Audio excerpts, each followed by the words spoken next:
Good day to all of you. We would like to extend hearty welcome to each one of you. We are so lucky to have Swami Sarvasthananda ji with us. In spite of his busy schedule, he has agreed to speak to us, and he will speak on a very, very important topic, uh, Sri Ramakrishna and his universal message. Maharaji, we started this program in the wake of pandemic to keep people happy and give them mental confidence and spiritual uh, confidence so that they can lead a happy life and tension free life, and they can face the pandemic in a very determined way. And we are so lucky to reach the milestone of 30th session today. Swami Ganeshanandaji is there. Ganeshanandaji has given, we had benefited out of two of his lectures. He inspired us right in the beginning of the program, and we felt so much inspired by Swami Ganeshanandaji. And also, our next lecture will be by a very uh, well-known Swami, as you know, Swami Vireshanandaji, editor of Prabuddha Bharata, of Ramakrishna Mission Mayabati, that is Advaita Ashram, and he will speak next Sunday at the same time on living a meaningful life in a digital world. Very, very modern topic. So please, like today, please join next Sunday's program at the same time. And uh, we would like to, many of you know Swami Sarvasthanandaji quite well, but for the sake of record, I would like to formally introduce him. Swami Sarvasthanandaji is the minister in charge of Ramakrishna Vedanta Center, Buckinghamshire, in UK near London. He is also the editor of the bi-monthly Vedanta, published from there. He joined the Ramakrishna Order at its headquarters at Belur Mutt in February 1987. Since June 1987, he served Sri Ramakrishna Ashrama Rajkot in India in various capacities for more than 30 years. He served in the center's publication department, which has published more than 200 books in Gujarati and English for nearly 25 years, and was the editor of Gujarati Monthly Sri Ramakrishna Jyoti for nearly 17 years. He offered his services in several major relief activities and rehabilitation projects after natural disasters like drought, flood, cyclone, plague, and earthquake since 1987 in Gujarat.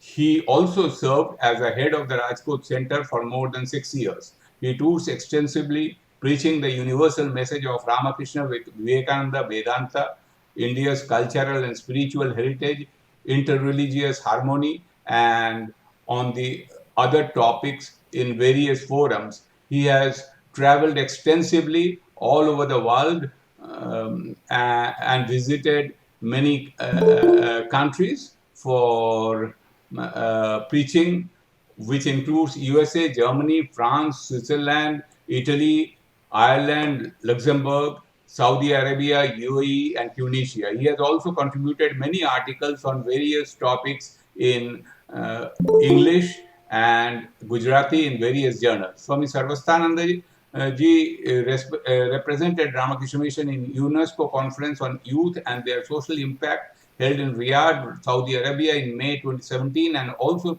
represented the organization again in UNESCO events held in Tunisia and Paris in September and December 2018, respectively. Since June 2017, he has been appointed as one of the three official monastic representatives of Ramakrishna Mission to the UNESCO events whenever they are held from time to time in different countries of the world. Now, I would request our Filipino representative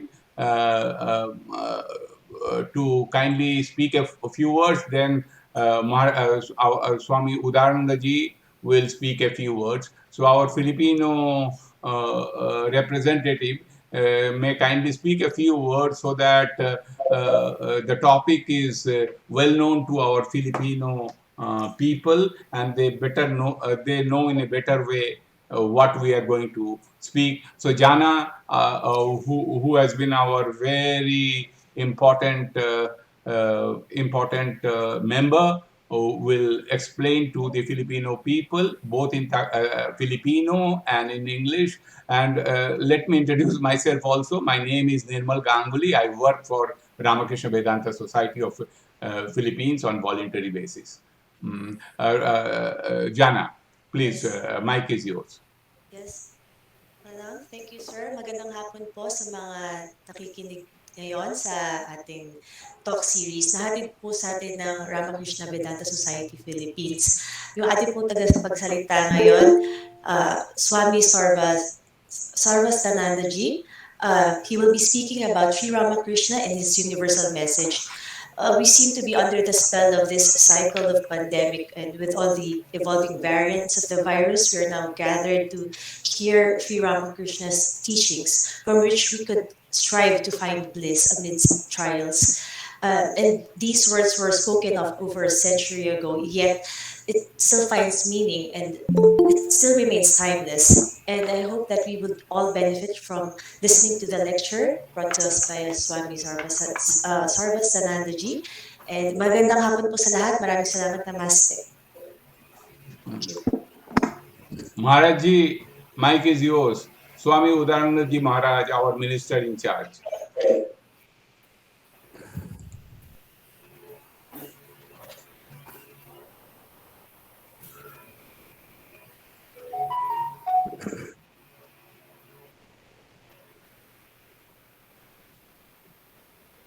Maharajji, Udaranandji, kindly unmute yourself. It's hanging. Okay. No, this is hanging. Okay. No network. Now you are being heard. You please try. You can hear me now? Yes, absolutely. Oh, sorry, there was my network is totally hanging today. No, it's okay. So, It's okay. You speak. Hello, hello everybody. I, on behalf of Ramakrishna Vedanta Society, welcome you all. We are very happy to have you in our midst. That in spite of all your busy schedule, you have made it a time to attend to this. And we are very grateful to Reverend Sarvastanandaji Maharaj for kindly accepting our request to speak. I am sure everybody will greatly benefit by it. And by the end of the lecture, there will be many takeouts which is going to inspire them to the rest of the day. With these few words, I will request Maharaj to take over. Thank you very much.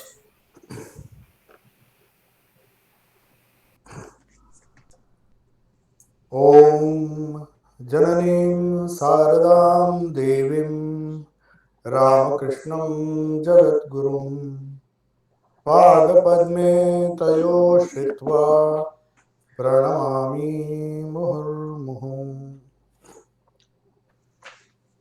First and foremost, it's a great pleasure to be talking on such an important topic to people who have gathered, to devotees and admirers of the Ramakrishna movement, who are spread all over the world.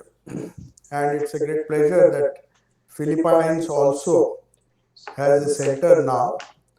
Most of the continents in the world have at least a few centers. So that shows that the message of Sri Ramakrishna is universal. And that's a very appropriate topic today, where we see so many problems, mainly because of the exclusiveness with which people try to propagate their ideas, ideals. And as a result, there is so much of conflict, either created by man or maybe because of the environment. To add to that, we have the environmental uncertainties because of COVID and other epidemics. But mainly we find that this universalism or the universal message of Sri Ramakrishna is not only necessary for people who are pursuing a spiritual life, but even a day to day, a ordinary citizen or a ordinary individual trying to survive in this very complicated situation will find his message, the message of Sri Ramakrishna, something like a immortal medicine or maybe auxiliary, which will satisfy all their, which will solve all their problems. So when we speak of Sri Ramakrishna's universal message, we cannot forget his personality, because Sri Ramakrishna, whatever he spoke, is based on a universal personality which he had. So you cannot separate the two. His life was his message.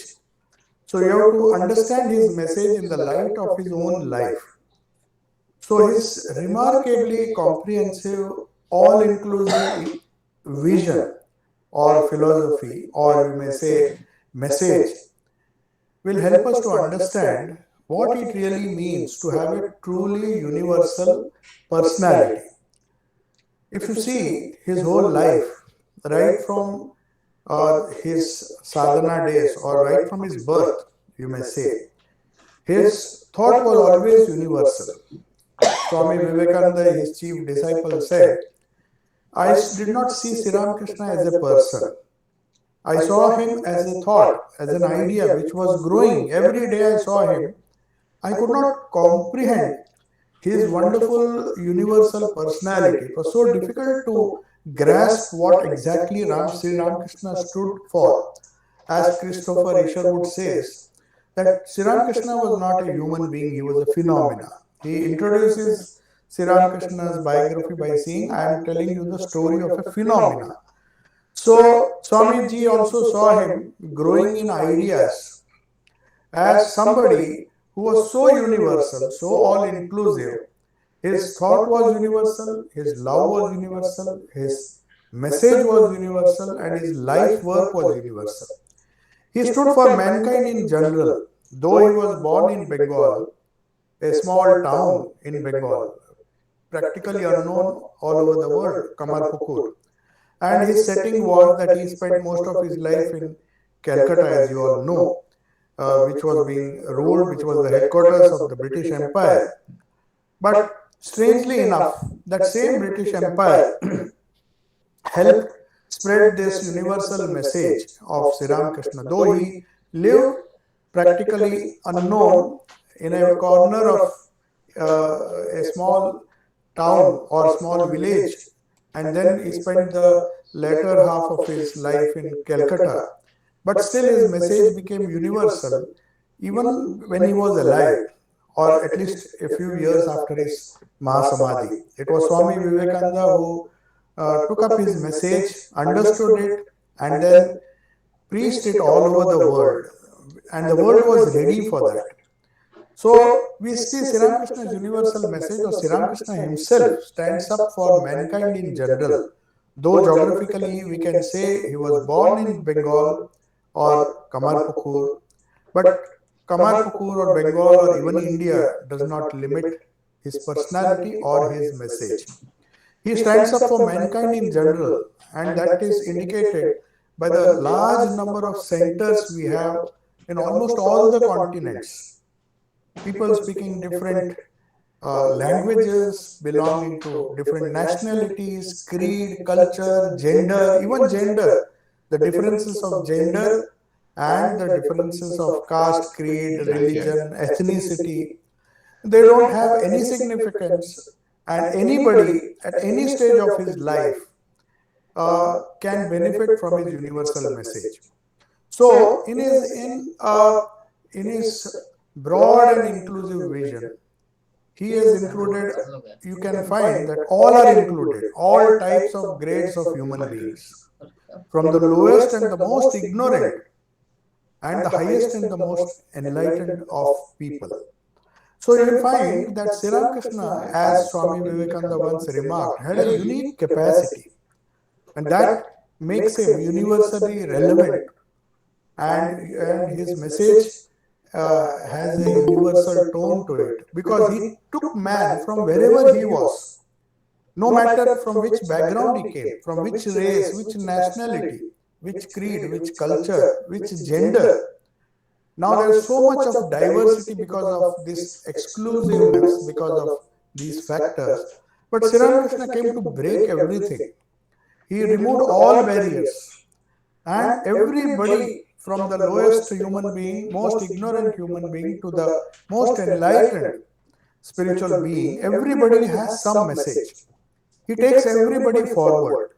He doesn't restrict his message to a particular class or a particular country or a particular ethnicity.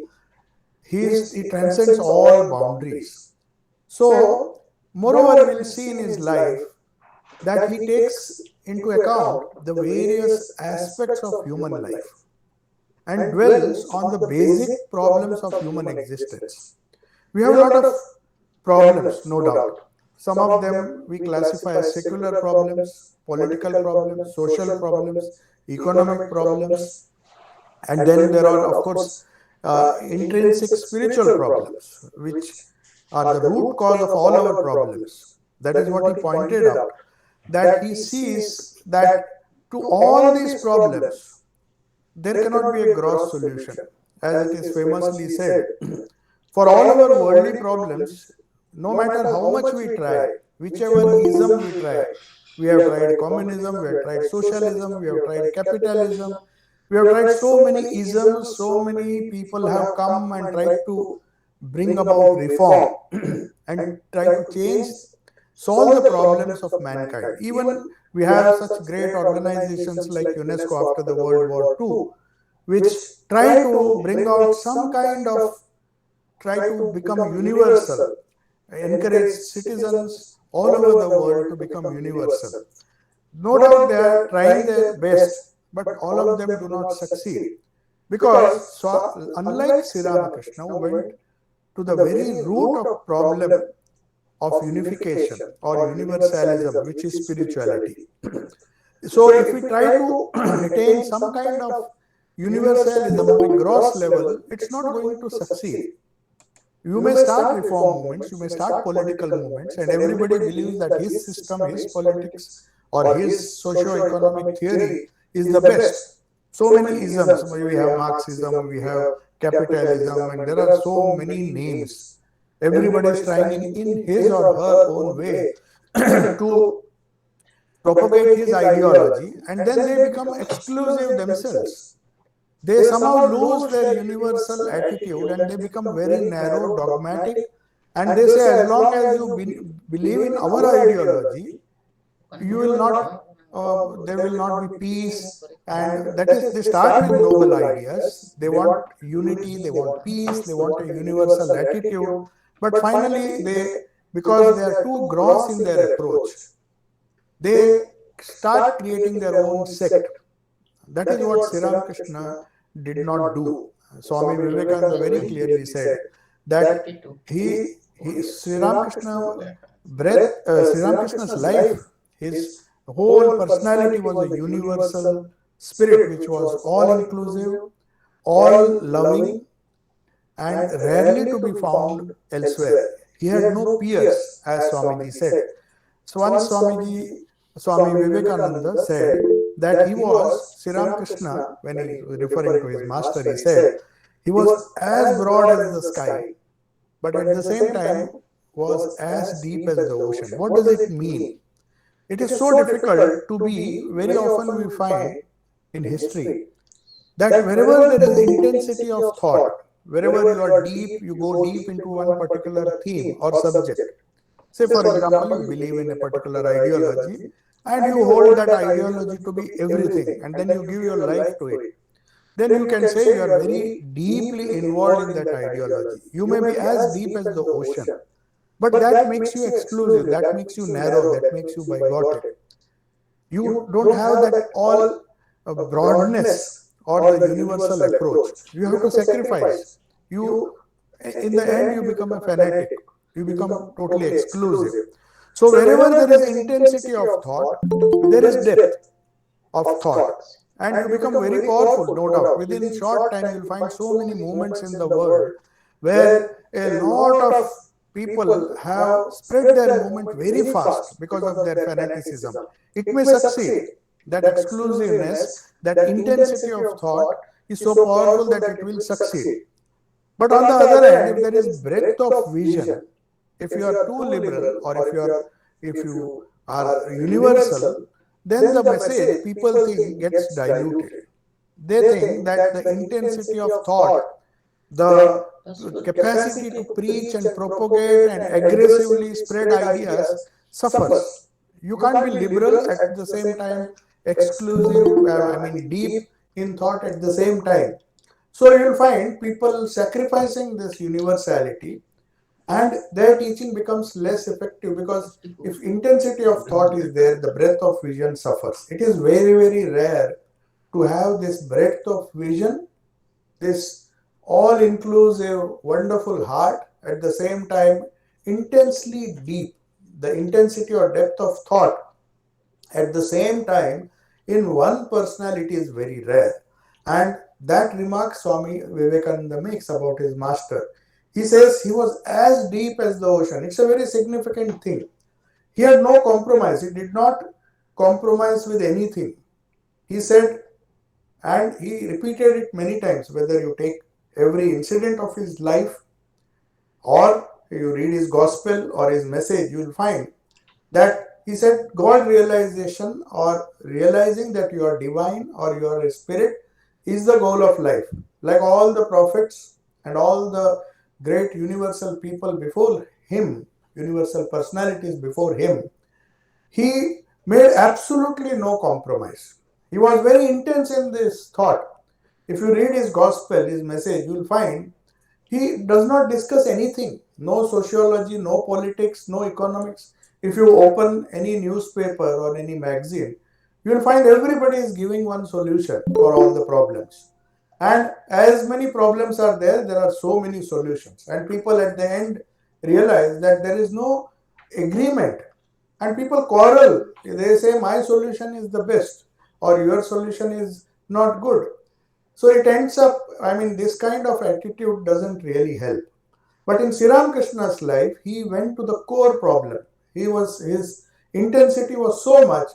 He said to realize God and God alone is the goal of life, not only for individual life but for collective life of the nation. And Swamiji elaborated on that. He says India will die if she does not persist in her search for God. That was the universal message that Sri Ramakrishna gave, and Swami Vivekananda spelled it out because he knew for time immemorial our sages, our rishis, and all the great people, of course, all over the world. It's not that just, but India happens to be a country where such people were born more and more who believed that God realization or realization that one is a spirit or one is divine became the prominent goal of life for most of the saints, rishis, and the incarnations which appeared. But they came in other cultures as well. Only thing perhaps it was not understood, and people were too gross to understand the spiritual depth of these great people like Jesus Christ, like Buddha, and like all the great prophets all over the world. They spoke like Sri Ramakrishna of the spirit and spirit alone. They never said God and mammon can live at the same time. So it is futile. Before we understand what Sri Ramakrishna's universal message is, you have to understand that it is futile to solve our worldly problems. They may be small problems or big problems like the pandemic and so many other problems with natural causes. But most of the problems are created by human beings themselves. So, whatever be the problem, the gross problems or the worldly problems cannot be solved by worldly means. This is the first universal message of Sri Ramakrishna. That is why you will find that he never spoke about social or economic or political problems. He did not care for that.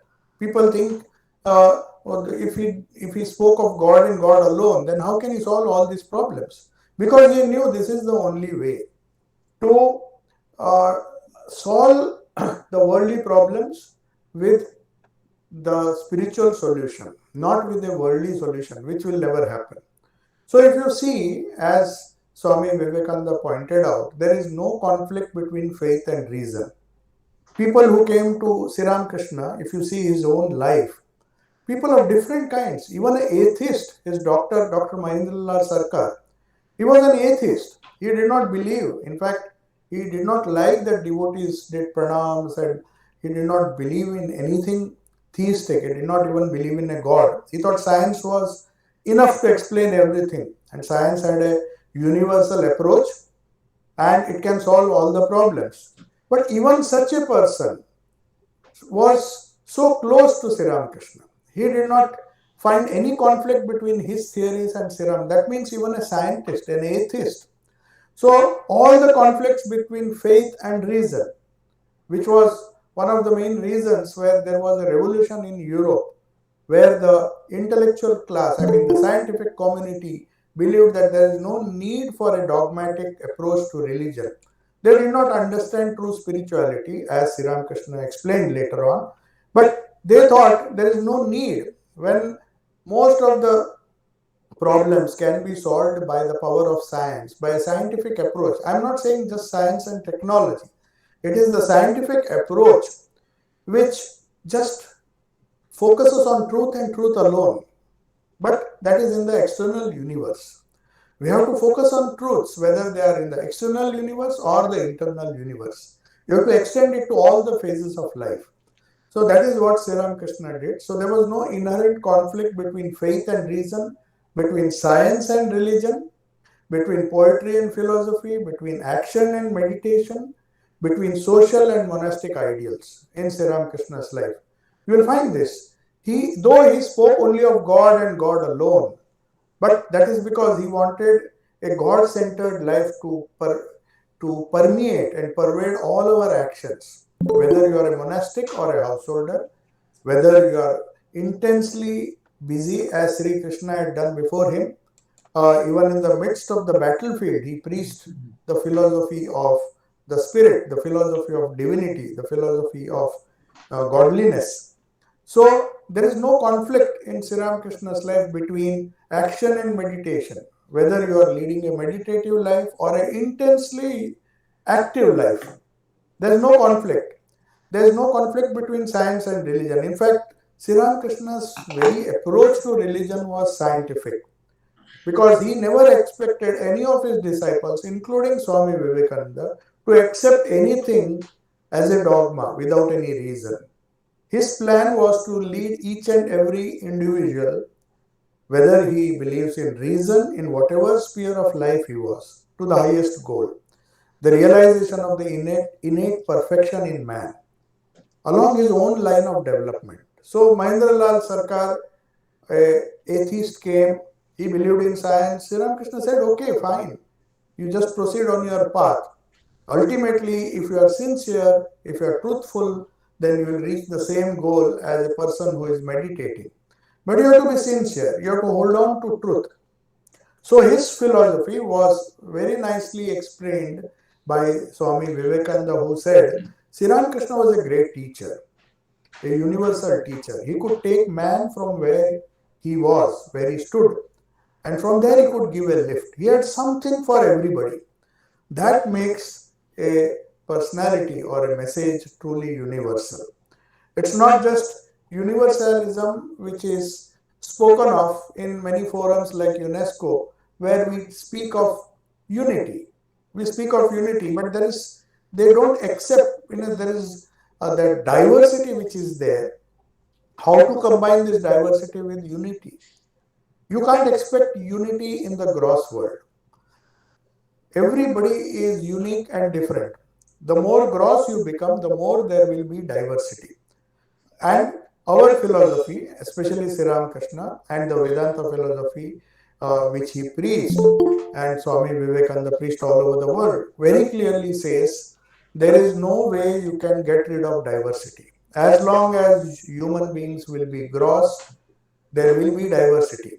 There will be diverse nations, there will be diverse ethnicities, there will be diverse because of the gunas, as The Gita beautifully says it is because of the preponderance of certain gunas, sattva, rajas, and tamas, which give rise to so much of variety. The whole of Prakriti, if you find, gives rise to so much of variety. So the solution is not trying to unify.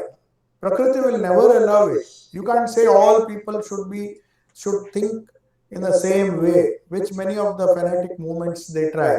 They say as long as you believe in our ideology, we will accept you, otherwise we will kill you.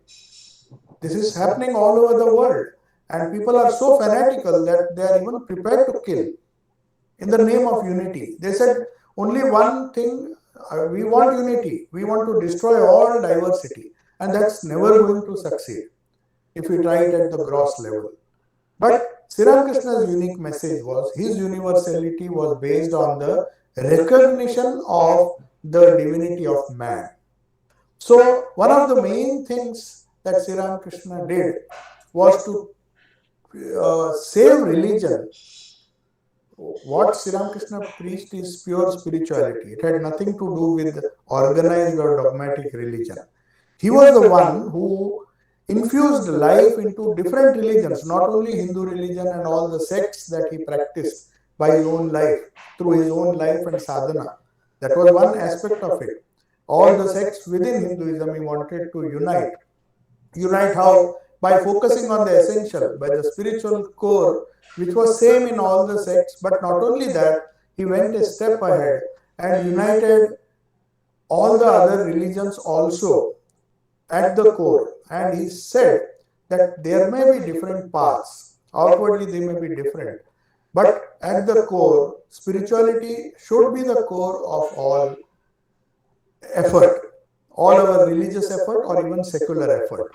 As I said, there was no difference between secular and spiritual. For him, everything was spiritual. Because spirit, the only way you can unify, the only way you can breathe a universal spirit in this world is by unifying, is by going deeper and deeper and touching the divine. So you may say, he, by his wonderful doctrine or wonderful message of Shiva Jnane Jeev Seva, that means trying to see the God in man, trying to see the divinity in man, he converted a theocentric religion, which believed, theocentric means God-based religion, a God who is outside, maybe above the clouds, or there were so many concepts of God, which was already confusing people, not only in India, but all over the world. So India became a hotbed of different experiments. Everybody is fighting over each other's gods. Some say God is personal, some say is impersonal. Then the new reform movements came. They tried to make a sort of mixture of different ideology. They thought that is the solution. But Sri Ramakrishna went, he was a truly universal being. He said, how can you unite these diverse views? It is never going to happen if we try it externally. Diversity is there in Prakriti and diversity will be there in this world. You can't change. As many people are there, there can be as many gods. That is the core principle of Vedanta which Sri Ramakrishna practiced. As many faiths, so many paths. And he converted that theocentric approach to religion. There's nothing wrong in a theocentric approach to religion. Theocentric means God-centric. But he made it human-centric. He said, why not worship, since everything is pervaded by God, since the divine spirit is pervading everywhere, why restrict your worship only to temples, churches and mosques? Try to bring that God in our day-to-day life in ordinary human beings, in beings in general, not just human beings. But human beings is the Taj Mahal of all temples, as Swamiji said. If we realize this spirit, it's easier to realize the spirit in a human body than all other creatures. But at the same time, our all-encompassing vision should embrace everybody. Everybody should be included. Even a savage. Maybe he is ignorant now, but a day will come when... So Sri Ramakrishna never lost hope in humanity. So it was such a positive, refreshingly positive approach to life. That makes it truly universal. Now you will find so many people, if you just open the newspaper or any social media network, if you go today, you will find so much of negativity. Everybody blaming the other. There is apparently no solution. So Sri Ramakrishna's universal message is more relevant today than it was during his lifetime. The problems were less complex. The problems, both physically and mentally, were much more, less complex than it is today. Today, for the last 30 years, you can say 30 to 50 years, there has been an exponential progress in the so-called science and technology. It's a very good thing, provided we have the right mindset to understand the universal principles underlying this exponential growth in science and technology. We are trying very hard, and we think science and technology and all the amenities that it gives humankind can solve all the problems. You solve one problem, another problem comes. You take care of one virus, another variant comes. So there is a limit to which our worldly solutions or our gross solutions will work. So this approach cannot be universal. It will help us to do some kind of patchwork. You have a problem here, you solve it. You have a problem there, you solve it. But it will be endless, there will be no solution. If you want a root and branch solution, as Swamiji pointed out, as Sri Ramakrishna also pointed out, that you have to go to the root, and you have to remember that it is not based on intellectual appreciation, comprehension, as most of these international forums do. They have very big seminars, they have very big discussions, trying to find out what unity is, how can we have unity, and we have extensive knowledge of so many systems, and very academic approach is used to try to preach. But when it comes to practice, we are big zeros. Even the most universal person, in the sense, a person who preaches this universal idea, you may find him to be very dogmatic, narrow in his own life, in his own home. He may talk of gender inequality, but he may not be treating his wife the same way as he preaches. So there is inequality. We have to accept that fact. And Sri Ramakrishna accepted that. He said, why should you destroy diversity? But if you really want a universal existence, you want peace based on universalism, then you have to go deeper. You have to experience the spiritual oneness of existence, has to be experienced, not just spoken of. That is what he did. He did not go, he did not in fact leave Dakshineshwar. Now and then he just went for some places of pilgrimage. But unlike Swami Vivekananda, he did not go out anywhere. He just lived the life. As Swamiji said, he just lived the life and he left the explaining to me. Swamiji, what he did was he just explained what his master did. So all these external factors of like preaching, like all these academic approaches will not help us. That is a core message of universal message of Sri Ramakrishna.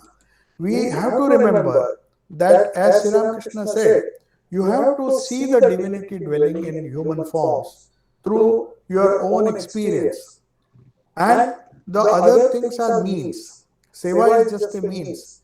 But that Shiva Jnane Jiv Seva, that knowledge that divinity is dwelling in all human forms, that the basic spiritual vision, as our rishis explained, that man's real self is ever pure, Satchidananda, the immortal, the divine, the same supreme being, whatever name you may call him, by any name, whether you call him as the Father in heaven, or you call him the Divine Mother, or the spiritual core, the man's vision that his self, whether it is the individual self or the supreme self, basically it is pure, free, immortal and divine.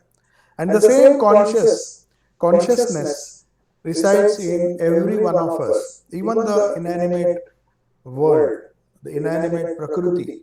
Prakriti owes its existence to Purusha or the pure consciousness. That is an idea which Sri Ramakrishna preached.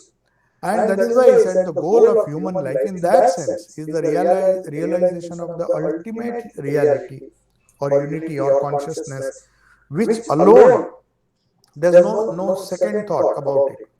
That is what our rishis found, that is what all the spiritual masters like Christ, Buddha, and all our rishis unanimously said that spirit is primary. You can't have God and mammon at the same time.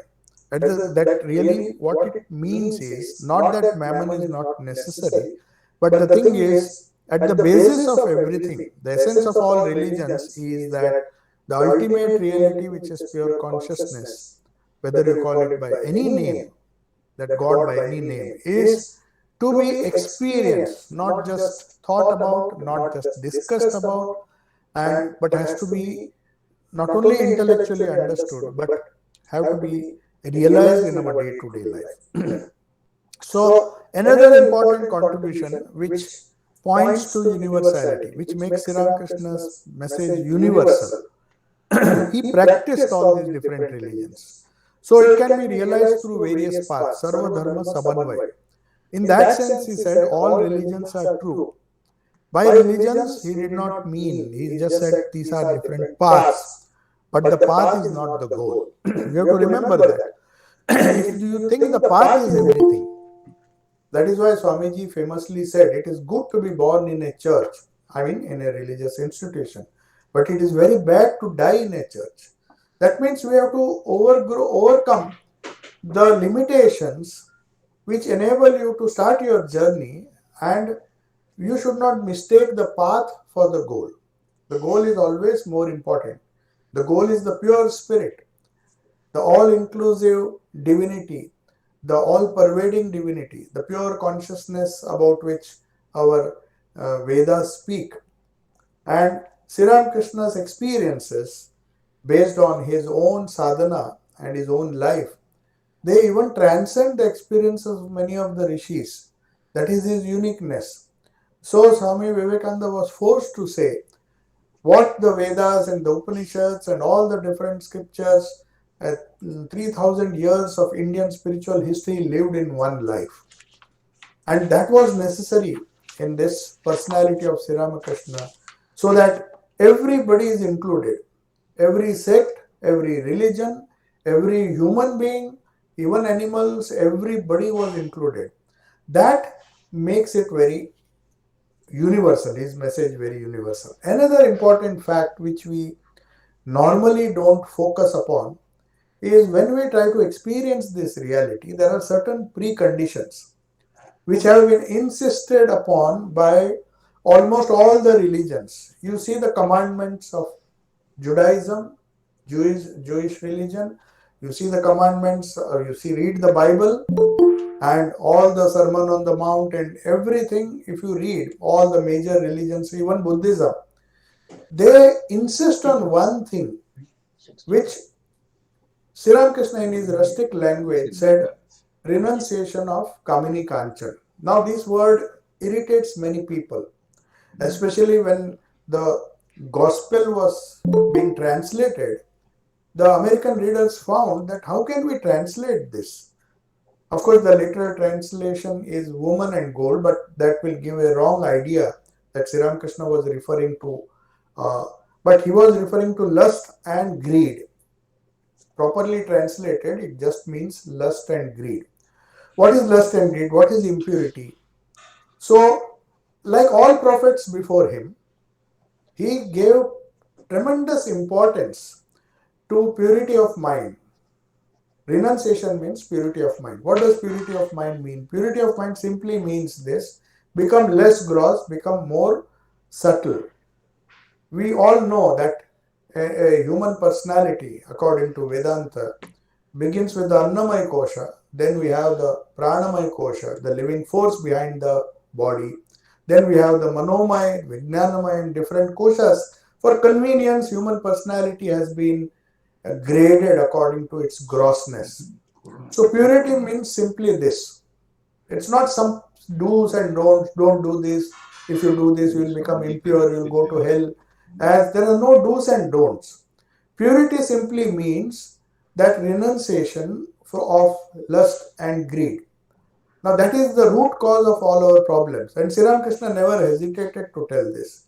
If you insist on becoming gross or holding on to your gross personality, then you cannot become the spirit. The Bible says it. The Jesus Christ very clearly says you can't have God and mammon at the same time. You can't have both. You can't be gross and subtle at the same time. If you want to be subtle, you have to rise above the gross. So purity means rising above the gross values, the values that make you greedy, the values that make you lustful, that values which bind you to this gross existence. So Prakriti no doubt binds, or nature binds you to the gross, but also shows you the way according to Raj Yoga, Swamiji's Raj Yoga. Like a mother, she also releases you from bondage. Prakriti releases you from bondage. At the same time, the negative side of Prakriti also binds you and makes you gross. And then all the problems start. All these quarrels, all these distinctions, all these things are because we do not resort to a life which makes us more and more pure. It is very important. According to Holy Mother, Sri Sharda Devi was the spiritual consort of Sri Ramakrishna. Somebody asked, what is the main message? When we are speaking of universal messages, one of the messages of Sri Ramakrishna is harmony of religions, accepting every path to be true, not just toleration but acceptance that any path, if sincerely led, any path to the supreme, to God, will lead to the same goal if you are sincere. That was one of his messages. So somebody asked Sri Ma Sharda Devi, or Holy Mother as she is known, was that the main message of Sri Ramakrishna? Did he come to unite all the religions? He said, yes, that is one of the messages, but that is not the main message. Because this unity, just saying that all religions lead to the same goal and then quarreling with each other, that will not happen if purity of mind, of renunciation is not there. So that is why our scriptures insist on abhyasa and vairagya. Abhyasa means spiritual practice. The practice that raises you from brute to man and from man to God, makes you give up the gross for the subtle, for the more subtle, and then you finally become one with pure consciousness. That sadhana, that abhyasa, is possible only if there is vairagya. You can't hold on to the gross and say that I want to become subtle. You can't say I want to lead a life of spirit and with one part of the mind holding on to the gross values. So that is in that context, this universal message of renunciation of lust and greed. In Bengali he said, Kamini Kanchan Tyag. People wonder why he is repeating it again and again. That was the most universal of his message. It's not just true for Indians, it's true for everybody, everywhere. And that is the root cause. As Swamiji said, the whole of Europe, the materialistic Europe, which did not listen or which did not pay attention to the spiritual message of Jesus Christ, as he said. Because Christ himself said, man cannot live by bread alone. And we were running after bread. We were running after the gross. He has to live by holding on to the spirit. And Swamiji warned, even before the two world wars were fought in the name of, with science, technology and all the progress that rationality and scientific spirit gave to this European races, he said, Swamiji said, Europe is sitting on the top of a volcano. And if it does not mend its ways, that is why even Arnold Toynbee said, Sri Ramakrishna's wonderful way of serving God in man or trying to see the divinity within, the realization of the consciousness within, the divinity within. If it is not practiced, then you cannot expect peace in the world. You can expect peace only if we touch the spiritual core, not only one as individually, but collectively as a nation, as different countries of the world, the more there are people who hold on to the spirit. So that is exactly what purity means. When we speak of purity, it really means that. So that is the core message. Now, as I said, I'll have to stop because let us have some more questions so that this session becomes more interesting. But the core message of Sri Ramakrishna is that God realization, or any other name you can give it, whether you say self-realization, God realization, or trying to be one with the Father in heaven. There are so many ways through which these concepts have been explained in different religions. But the focus, Sri Ramakrishna said, is purity of mind, and that purity of mind with an all-inclusive attitude, trying to see the unity with all the diversity that is there. With all the diversity that is there, if you try to find the underlying unity, then you will not only attain to a kind of universalism which is more sustaining. And if we hold on to the temporal values, more and more people, if they hold on to the eternal values and consider this temporal and remain unattached to them, like that is what Vairagya is all about. The word Vairagya sometimes puts fear in people's mind. Vairagya is nothing but giving up the temporal, but for giving up the temporal, for attaining a universal, for the spiritual. So there is nothing to give up. We are just trying to hold on to the consciousness, the pure spirit, at the cost of the gross universe, which leads to diversity. Then alone there will be universalism. Then alone there will be true peace within our hearts and everywhere around us in society. So I thank you. I thank Swami Udayananji for giving me this opportunity to share a few words. But I would like, if there are some questions, somebody can ask. So somebody can help me to, if there are in the chat box.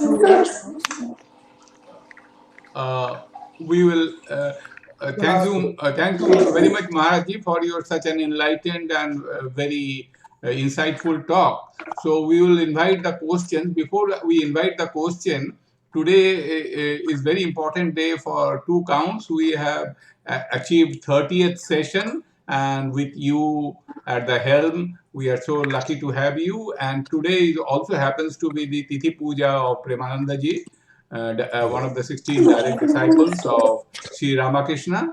So we will be celebrating at 9:00 p.m. Philippine time, 6:30 p.m. India time. If some of you can join, you are most welcome. That is 9:00 p.m. So any question is welcome. Please identify yourself and let us be a little brief. I don't find, I think, in the chat box question, but there will be, I'll also search it once again. But Ananti, do you have a question in mind?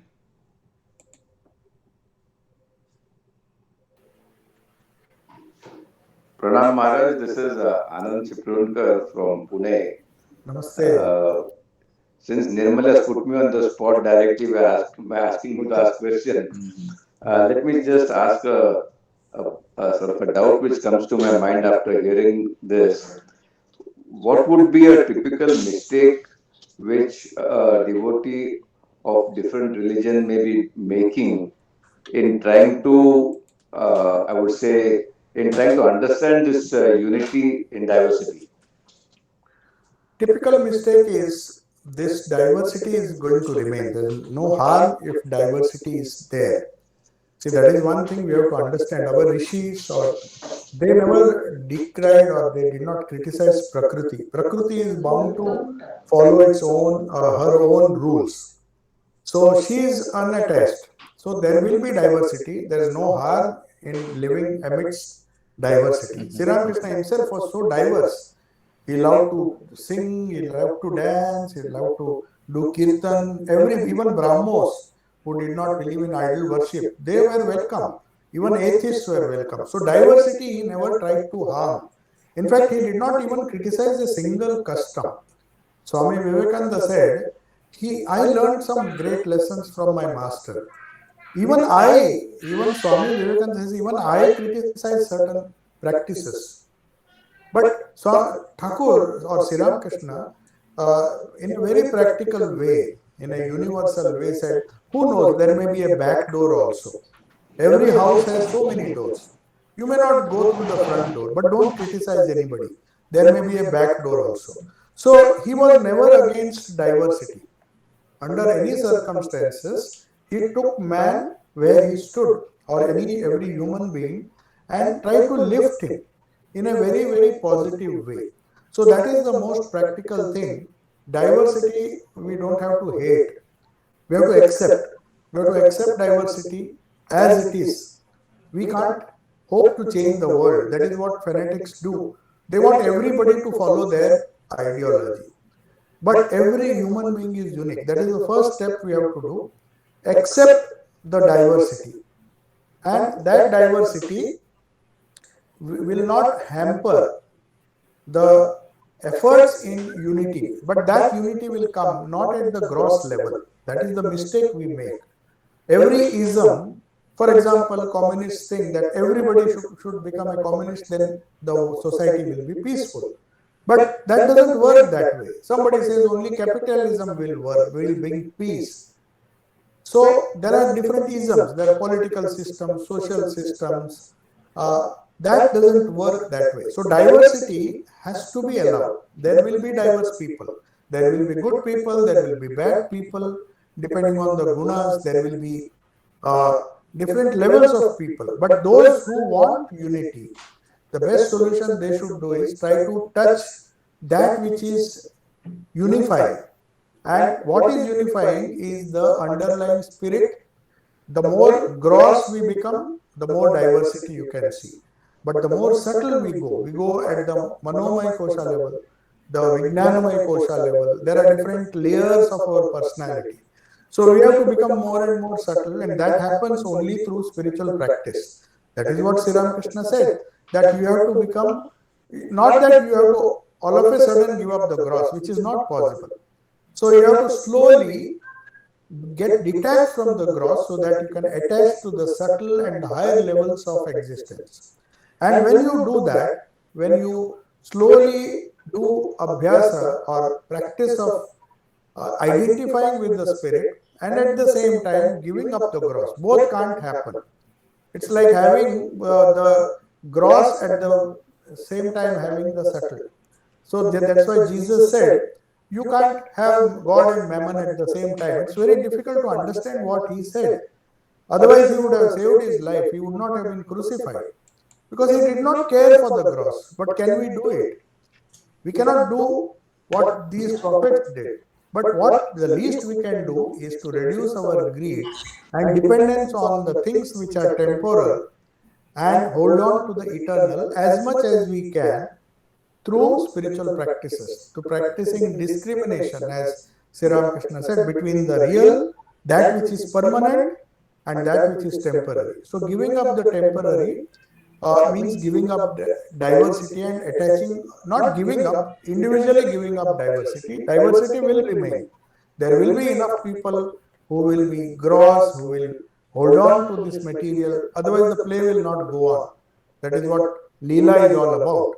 So without criticizing anybody, if we focus on our own spiritual progress, then we will inspire a few people. That's what Swami Vivekananda said, told Sister Nivedita, manifest the divinity within and everything else will be harmoniously arranged around it.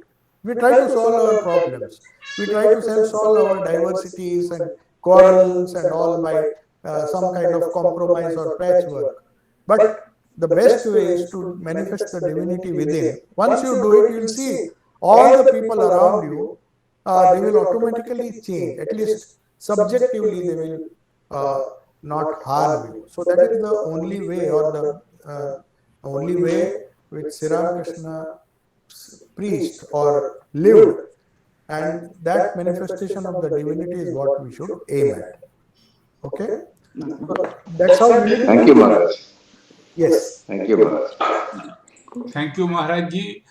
P. Parthasarathi from Purulia, West Bengal, India, is asking how to hold our mind free, especially during meditation, to focus our spiritual practices.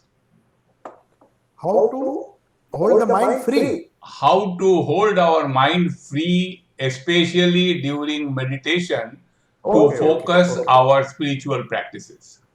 You see, the mind will never be free. The very tendency of the mind is to attach itself to something. If you attach itself, if you make the mind attach itself to something, to the spirit, then it will automatically give up attaching itself to the lower things. That is what I was saying, Abhyasa and Vairagya. The same method has been preached in the Gita, has been preached in the Gospel, and preached by everybody. Jesus, by all Buddha, that mind will never be free. It has two choices. The Manomaya Kosha, as you see, or the Manomaya Kosha especially, is what we call the mind. It is also matter. It is a subtle matter, slightly subtler than the prana, the living forces. So mind is also like some material, subtle material. It will attach itself.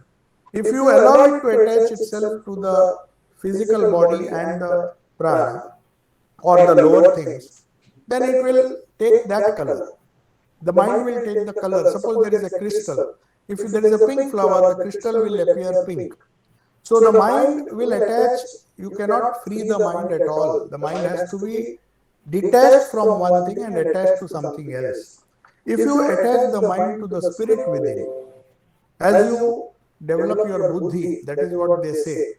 When the mind is attached, the reactive mind. Now we are living on a using our reactive mind, which is known as manas in Vedanta. That reactive mind is always reacting. It sees something, it reacts. It sees something, it reacts. That reactive mind has to be slowly converted into buddhi, which is a steady mind. A steady mind, according to Gita, helps you. That is possible only through meditation or through bhakti or through karma yoga. If it is properly practiced, especially meditation, if it is properly practiced, and if you focus on internal reality and you just don't meditate on the gross. If you meditate on money, you meditate on other things outside you, then how can the mind be free? It will never be free. Even otherwise, when you focus on the subtle within, then also the mind will not be free, but the mind will be transmuted into the spirit. That's what it says. Shuddha, Thakur used to say in Bengali, Shuddha Mon, Shuddha Buddhi, Shuddha Atma Ek. What did he mean? That same mind, which you can't make it free, it can assume the form of Shuddha Atma once it attains to the level of Buddhi, the pure discriminative intellect, which knows what is good, what is bad. Then it will be ready to identify itself with the Atma. So the mind will not be free in that sense, but it can be attached to the highest so that it can be released from the lower things. That's all. Thank you, Maharaj. Thank you, Maharaj. I've got a question here. Yes. Parvati in France. Can I ask? Yeah, please carry on. Thank you very much, Swami. So good to hear you again. I have a question about Ramakrishna. Can we say that you were talking about truth, and can we say that Ramakrishna make end of Kali Yuga and the beginning of Satya Yuga? Yes, that is what Sri Ramakrishna said. That depends on how you understand what Kali Yuga is and what Satya Yuga is. See, according to the Puranas, there are 4 yugas, as you know. It starts the first yuga, which is Satya Yuga, where everybody followed the divine path, the spiritual path, very spontaneously. That was the ideal yuga, according to our scriptures. Then we had a slight deterioration, and then the yugas keep on changing, and finally we came to Kali Yuga. That is an idea. You can't say that Kali Yuga began at this particular point. There were always people who apparently belong to the Kali Yuga, even in the Satya Yuga. Not that 100% of the people were good, but a great majority. That is what is believed. So when Sri Ramakrishna came, in what sense did he say?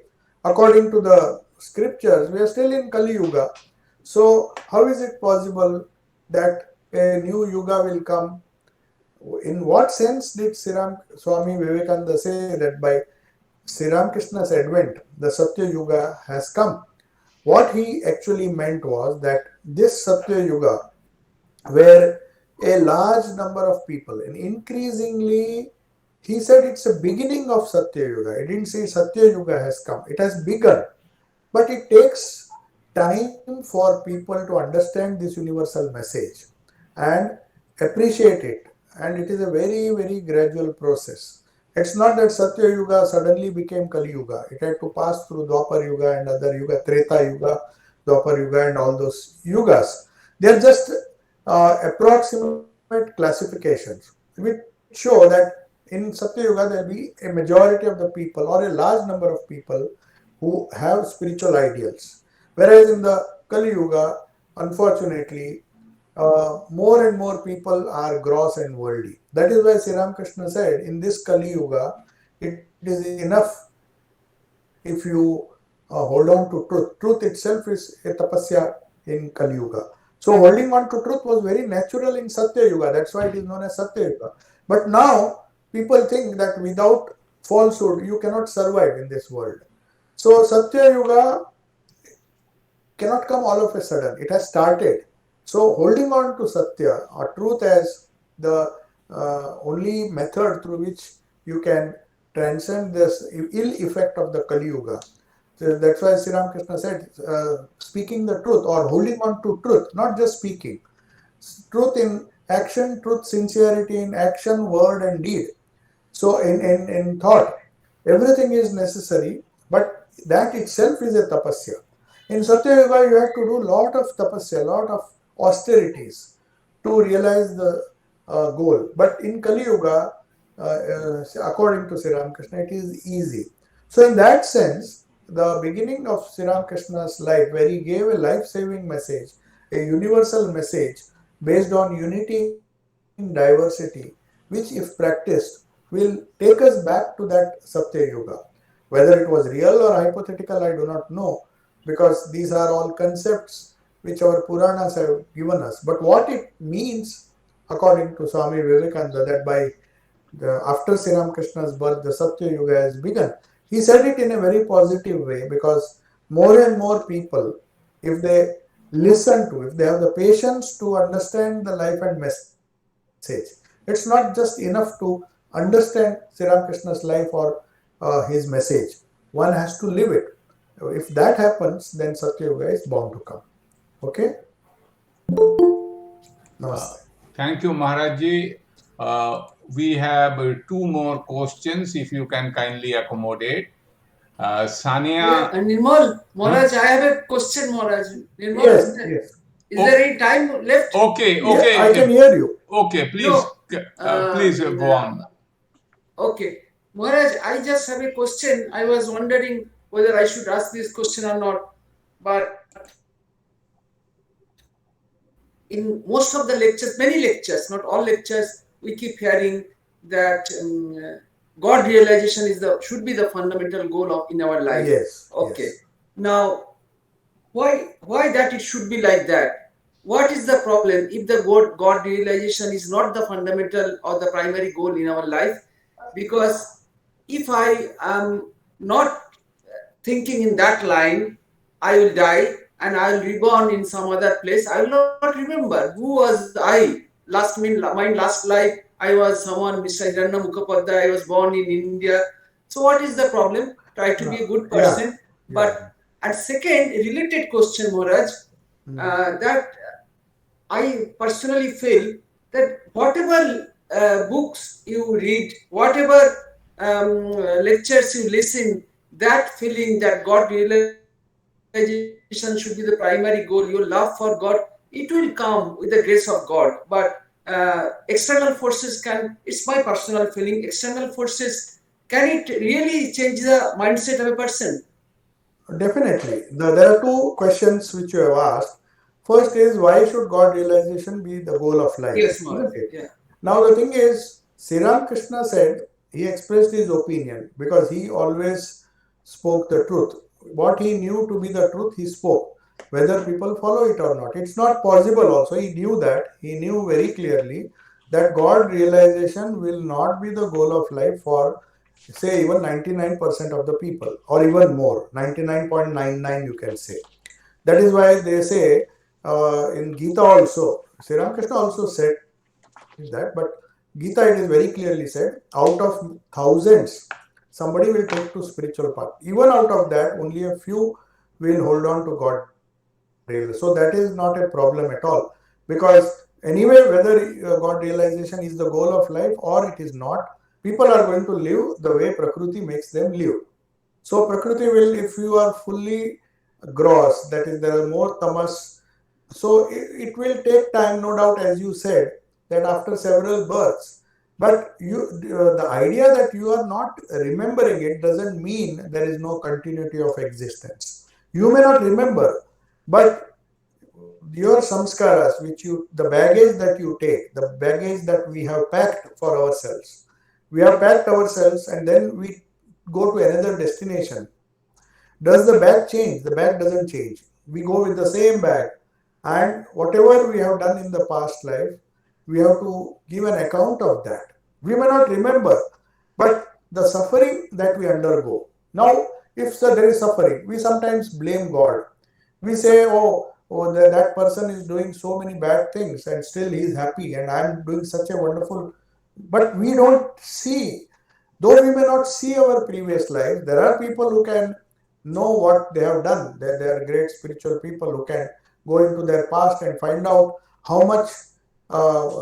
many evil actions they have done, how many good actions they have done. And of course, people like Sri Ramakrishna could see somebody and find out and tell them what will happen in the future. That is very rare. I know that. But even the fact that you will not remember, it is not true, because you may not remember, but you will start feeling its effect. Now, when there is heat in the room, you don't know who has put the heat, and you don't have to know also. But you still feel the heat. Your hand will burn, isn't it? So, the thing is, if we don't believe, or if a majority of the people don't consider that God realization is the only goal of life, it doesn't make any difference to God as such. Because those people will give their message and go. It is for us. That is why once one lady in the West once told, I don't agree, Swami, with anything that you say. You say that this, you say that, but I don't agree with you. Then Swami Vivekananda very quietly, because he never used to get angry, he told her very clearly, what I am and what I preach is written on my brow. We say in Bengali that kapale likha che. So what I am and what I preach is on my brow, my forehead. If you can read it, the gain is yours. If you can't read it, the loss is yours. I have nothing to do with it. So they never insisted. These people never said. They said what they had to say. And as Thakur said, in a fish, leja mundo baad diye niye now. If you don't want, you remove the head, you remove the tail. You take only the central portion of the fish. What he meant was that all people will not take the fish in its entirety.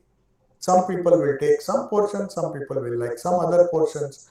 So from his message, he has given not only, he emphasized on that the ultimate goal, but there can be lower goals, and people are following these lower goals. So there is no harm, and it will not be stopped. It will not come to a stop. Only a few people, only a rare few, a creative minority, as Swamiji said. In the whole universe, there is only a creative minority which will believe in this, and they will make themselves, their lives fulfilled. And if people are lucky to read that, to understand that, they will get the peace and all those things. But there is no harm. I mean, no harm in the sense, even if we want to, people, even if we tell everybody, and even if they are intellectually convinced, I don't think the samskaras or the kleshas, as Patanjali says, will allow them. They may think, they may read any amount of books and they may get convinced also, but somehow the way of Prakriti is such that they will forget unless they get blows. That is what Swami Vivekananda says. He says, we grab everything from nature, but nature has its own mechanism. He says, you grab everything and try to pile everything around yourself. Say, for example, you say, I don't believe, I just believe in gathering wealth around myself. But he says, a time will come, even that person need not be hopeless. Nature herself will grab that person by the throat and said, now you release, give up all the things which you have gathered, and then religion will begin to him. If you see Arjuna's life, it was Vishada. The first chapter is Vishada. Unless you get blows, Arjuna was very happy conquering everybody. But then why did he come to spirituality? Why did he even ask Sri Krishna what is the goal of life? Sri Krishna explained the goal of life to him, but when he was absolutely powerless even to lift the bow, something strange happened. That Vishada came, that depression came. So Swamiji says that for all religions, irrespective of their founder, they say that this kind of discontentment with the present state of things, of course you can call it grace, it may be because of previous samskaras, but a stage will come when you know that other than God there is nothing permanent, everything is temporary. And when you see things which you love so dearly slipping between your fingers, you earn millions and one fine day you find everything gone. It is then that we understand or we appreciate. We might have read books. And even understood, but that doesn't make us hold on to this idea of God realization is the only goal of life till the blows come. So that's why Swamiji very clearly said it is in his own life. It is not talking of anybody else. He says, in my own life, pain has taught me more lessons than pleasure. Pleasure has always confused me. In Kathopanishad, the young boy, 14-year-old boy, who, unlike his father, knew God realization, knew what it is the goal of life, but he did not know what that God realization is. So he goes to Yama. He says, I want to know the secret of death. Then he says, Shreya and prayer. The pleasurable and the good come to every person. Every moment of our life, we have to make a choice. Either take Shreya or take prayer. If you take Shreya, then you go towards God realization. If you take prayer, which most people do because that is the pleasurable, then you will be doomed. You will go deeper and deeper. So this young 14-year-old boy understood, and Yama told him how not to get attracted by Shreya and hold on to the eternal. So that is the only practical, not only, that is a very practical utility, that do we want the permanent or do we want the temporary? Because a day will come when we will be tired of these toys. The child has to grow someday. It may like some toys, but if you ask a grown-up man, you play with these toys, he'll say, no, that was a thing of the past. I am not now bored about all those things. So, God realization is the goal of life comes after a certain stage, after we spiritually grow. When we really feel that these toys, these chocolates no longer interest us. But as children, we were very happy. A chocolate was everything for us. So also in the world, this is the case. And what was your second question?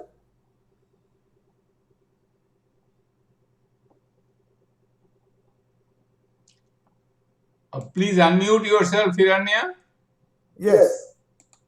What is the second question is, does it come, this God, this belief by reading books or listening to lectures, or purely by God's grace? Yeah, both. It is both. See, books are just give you a hint. As I told you, books will never, the intellectual understanding will not help us. That's why with Abhyasa Vairagya is also, you have to detach.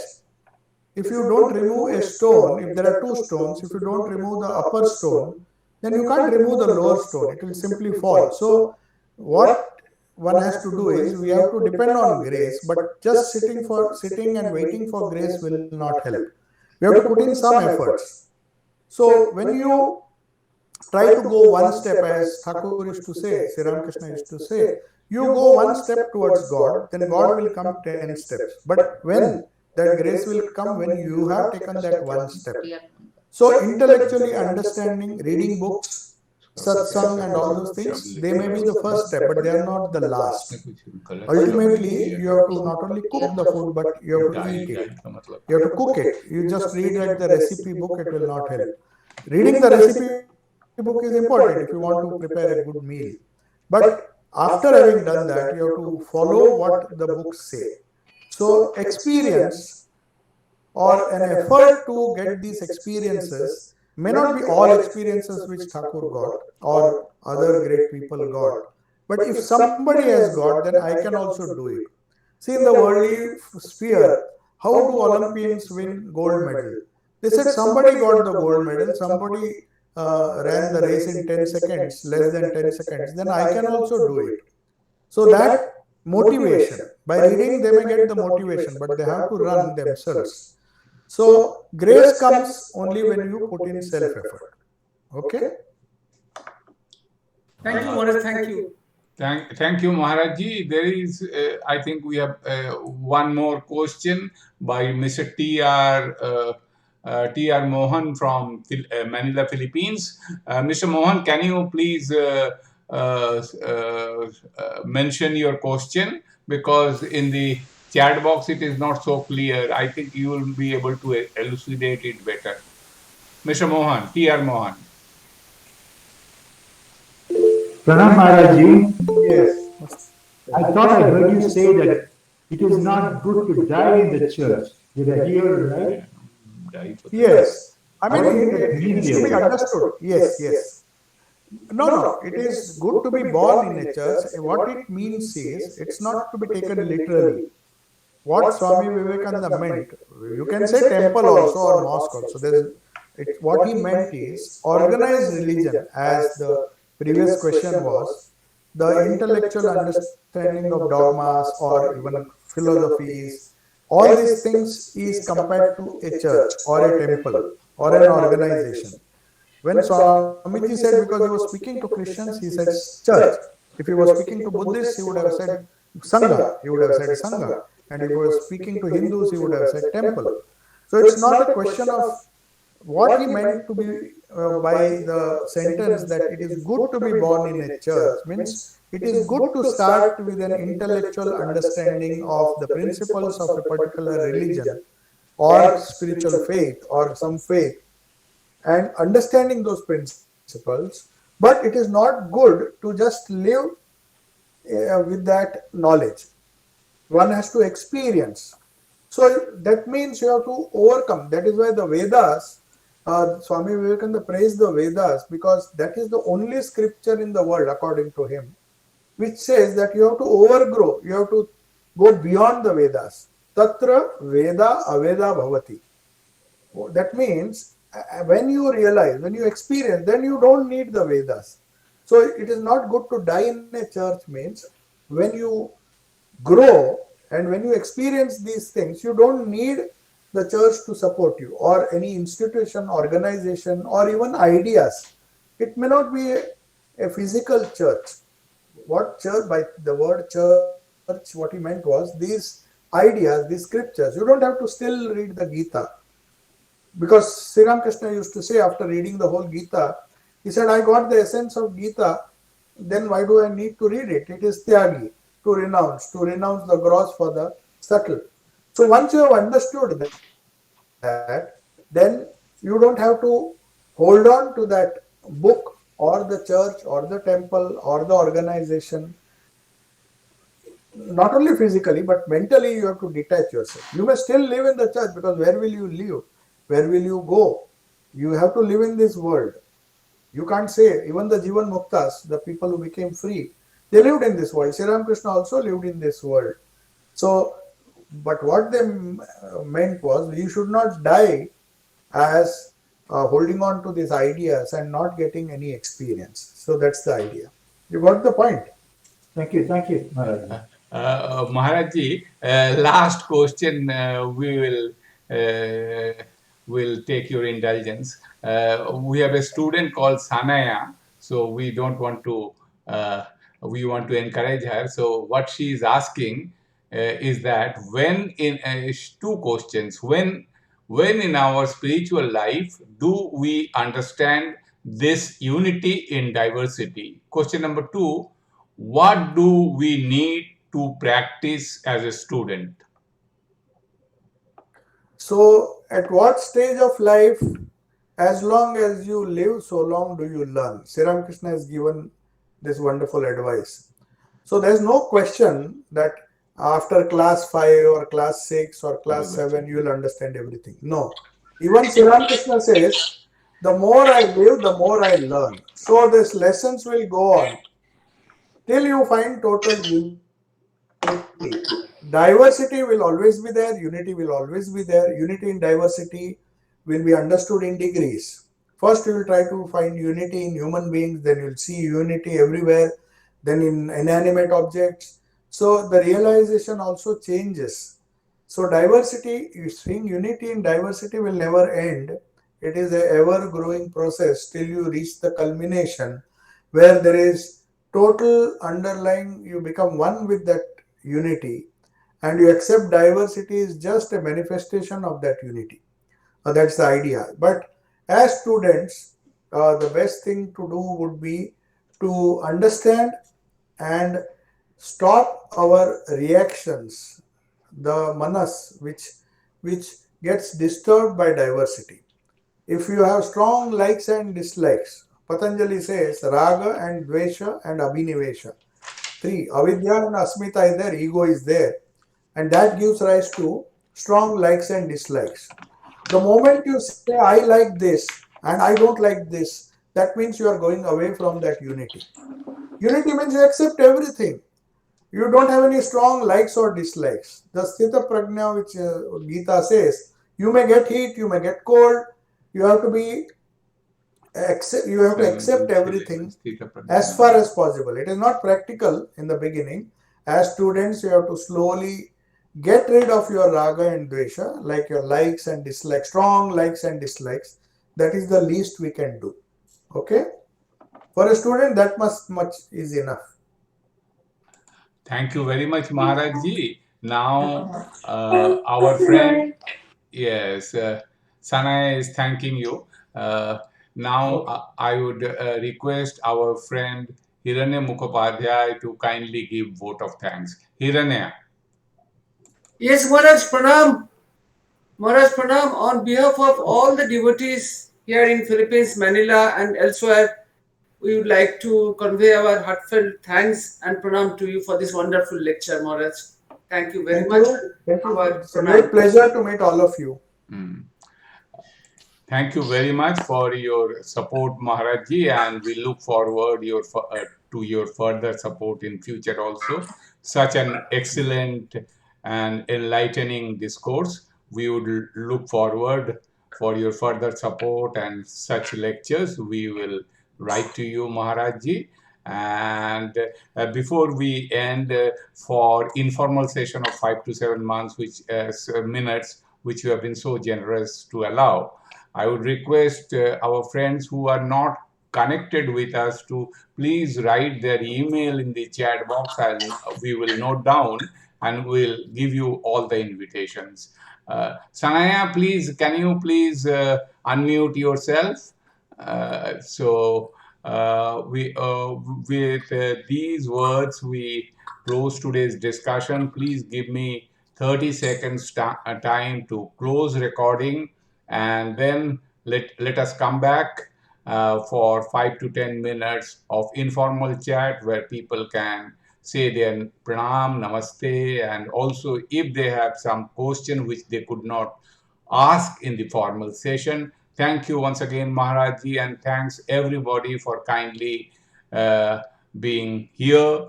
to spend their Sunday. And we are so grateful to each one of you. And of course, Maharajji, we are so happy that this is the 30th session, and we are having the 30th session with your presence and with the Mine House of Guidance that you gave us. And also, you have given us the universal message of Sri Ramakrishna and Swamiji. So I now request for your silence for 30 seconds so that I can end the recording.